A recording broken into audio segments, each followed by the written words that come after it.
This is the new Audi A3, and this is one reason why it's better than before. But what else is new? Well, this is still the 4th generation Audi A3, which was launched in 2020 and given a facelift in 2024. That is the model that we're looking at here. And among the changes are some minor styling updates. So you've got a slightly sharper frameless front grille, you've got larger air vents, which are still fake, and you've also got new LED headlights that give you a choice of 4 different light signatures. If you go for an S-Line A3, then there's new tail lights with dynamic indicators and a fake rear diffuser inspired by the RS3. But it's in here where the changes are more important, because when the A3 in its 4th generation first came out, it was actually a bit disappointing. And that's because the car before it was, in a fairly low-key way, absolutely amazing. The 3rd generation A3, which was sold between 2012 and 2020, really was an example of mass market automotive engineering at its finest. The whole thing just felt very expensive and brilliantly executed. And it was a time when Audi interiors were absolutely top-notch. Things are very different now. So when the 4th generation A3 was released, it had a good interior compared to its rivals at the time, but it was definitely worse than the 3rd generation A3, which it had just replaced. It just wasn't as solid inside, and the materials weren't as impressive either. Now, Audi isn't the only manufacturer guilty of this, but it does seem that there's been a big drop in interior quality when it comes to new cars. And that's a result of many things, but in particular a drain on resources due to the switch to electrification. And so the 4th generation A3 is one example of many, unfortunately, where a new car isn't as good inside as the old one that it replaced. But Audi has listened to feedback and looked to address some of those problems with this facelifted version of the A3. So to that extent, you will find some higher grade materials in this interior than you would have found previously. The most obvious example to point out is up here on the dashboard over on the passenger side, where previously this was a prominent, cheap feeling plastic ledge that didn't look particularly great and felt quite cheap as well. But now, for this facelifted car, it's covered in this tactile fabric which is made from recycled polyester.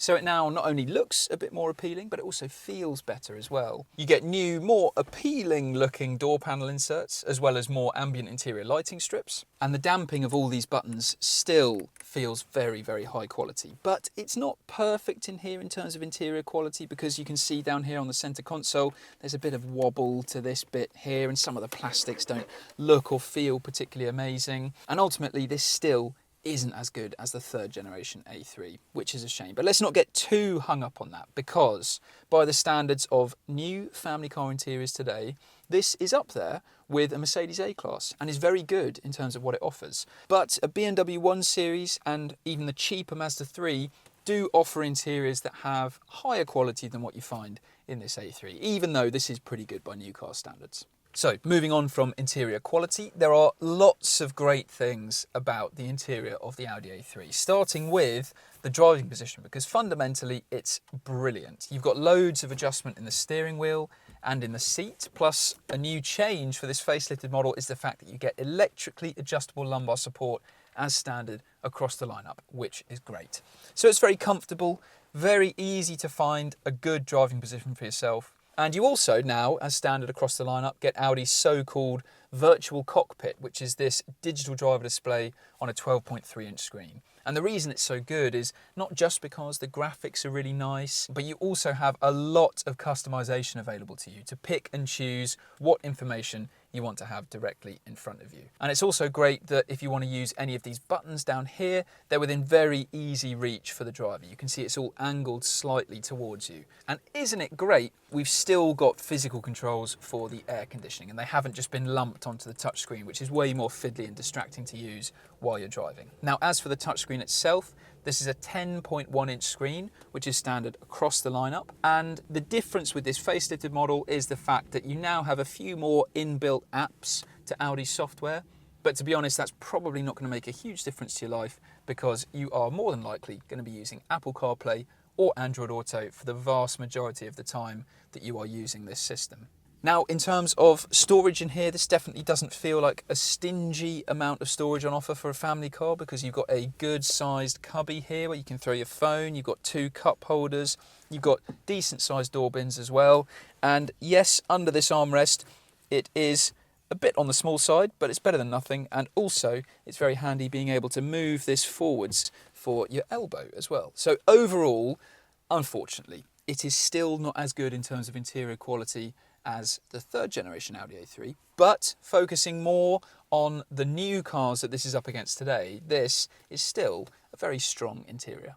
So what's the space like in the back of the A3? Well, foot space is amazing because even with the front seat in its lowest position, you've got loads of room to put your feet under the seat in front of you. Legroom is not bad for an adult sat in the back of this car. Headroom, less impressive though. And ultimately, if you are over 6 foot, you will probably fit in the back of an Audi A3, but you won't be able to stretch out and relax in the way that you might be able to in some other cars. Although, to be fair, this offers a similar amount of space as what you'll find in the back of an A-Class. A 1 Series is a little bit bigger. If you do have a much bigger focus on rear seat practicality though, then make sure you look at something like a Skoda Octavia, which is cheaper, but much more generous when it comes to rear seat space. In the A3, it is a bit of a short straw if you end up in this middle seat because it's raised up compared to the outer two. You have far less headroom as a result, and you've also got this big transmission tunnel that you've got to put your feet either side of. If no one is sat in this middle seat, you can pull this down to reveal an armrest and 2 cup holders, but you only get these cup holders on S-Line trim and above, so the entry-level version of the A3 misses out on these. In terms of other storage and features, you can see you've got pretty small door bins, and if you want some map pockets on the backs of these front seats, you have to pay extra for them as part of the optional storage pack, which seems a bit stingy. Now, the boot, you can see you've got a nice wide opening here, so it's very easy to put things in and to get them out again. But in terms of the actual overall storage, this isn't one of the better boots out there when it comes to family cars, because we could fit just 5 carry-on size suitcases below the parcel shelf into the boot here, which isn't a terrible number, but a Mercedes A-Class can go one better with 6. And if you then compare this car to something like a Skoda Octavia, then that is not far off double the amount of overall capacity that's on offer in the A3. But still, even if this isn't the biggest boot in the class, it's practical enough for most people's needs if you're looking at this sort of car, because there are a lot of handy practical features to point out, like the fact you get a height adjustable boot floor as standard.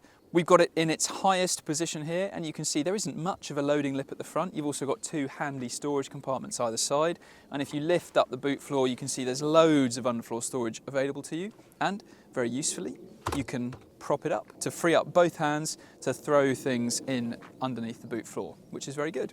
And if you remove it to put it in its lowest setting, then obviously you maximise the boot space available to you. Plus, if you want even more room than that, you can remove the parcel shelf. And even though there isn't a dedicated, neat, practical spot to store this, it still fits very easily into the boot itself, and you can hide it away under the boot floor if you want to. And the rear seats split fold 40-20-40, which means that if you want to fold down just the middle seat independent of the other 2, then you can do just that very simply from the boot. So overall, it's not the biggest boot in the class, but for this type of car, it's not bad at all. There is a new plug-in hybrid version of the A3 Sportback, by the way, and that will lose around 100 litres compared to the regular car in the boot, which is pretty significant.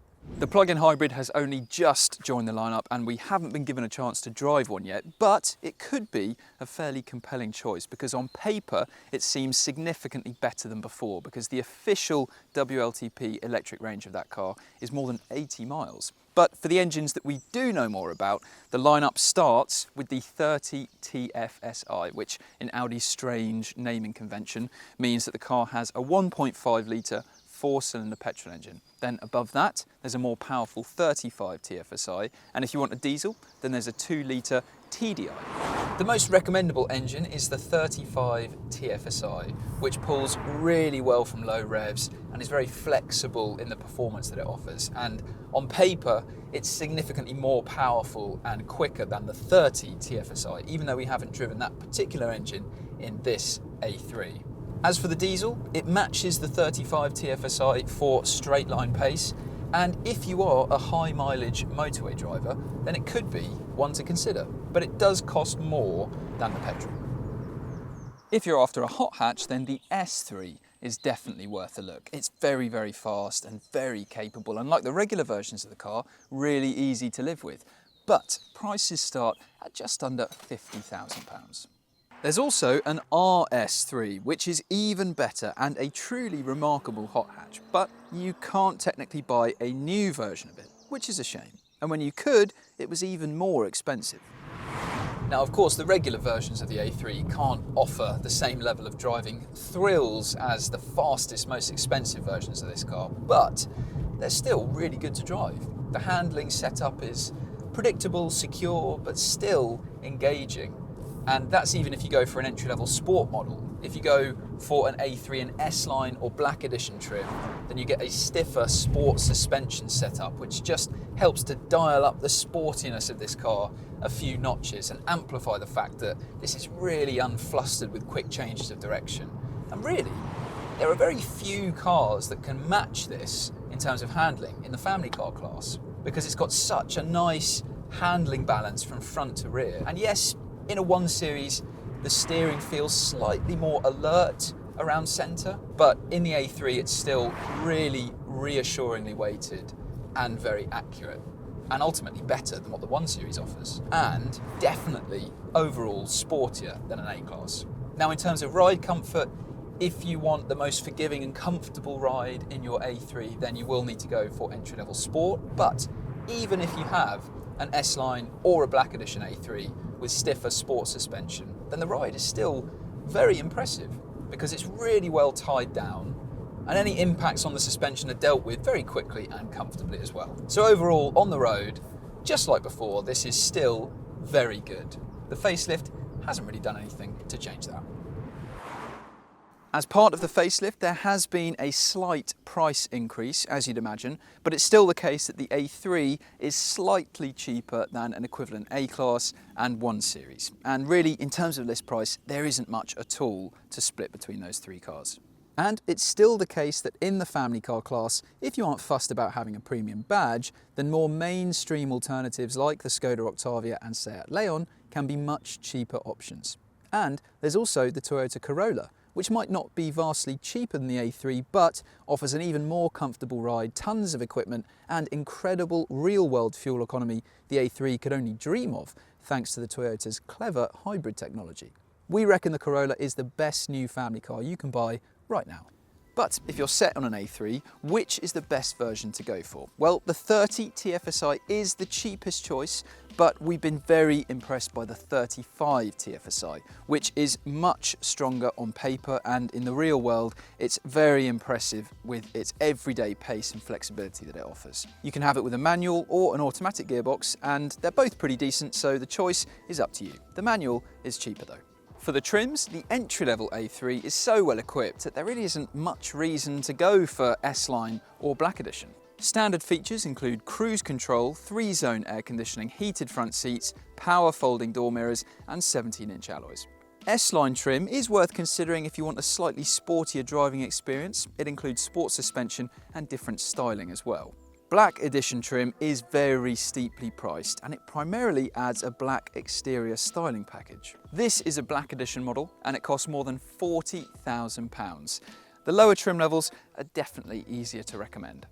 In terms of options, there's a nice diverse choice of metallic paint, but there isn't any option to give yourself a brighter interior colour scheme, which is a shame. And aside from that, the only things you can pay extra for really are some pricey optional packs. But the kit that you get with them isn't really essential. You can also have the A3 as a saloon, by the way. So this version is technically the A3 Sportback. The saloon is a bit more money and a bit less practical, but still a great choice if you're after a saloon. The new Audi A3 Sportback is enjoyable to drive, spacious inside enough for most needs, and generally a great all-rounder. It is true that new Audi interiors aren't as good as they used to be, but the subtle tweaks inside on this facelifted model do help improve things a little bit in that area, and generally help to better justify the premium price tag that this car gets. So this is still a strong contender in its class.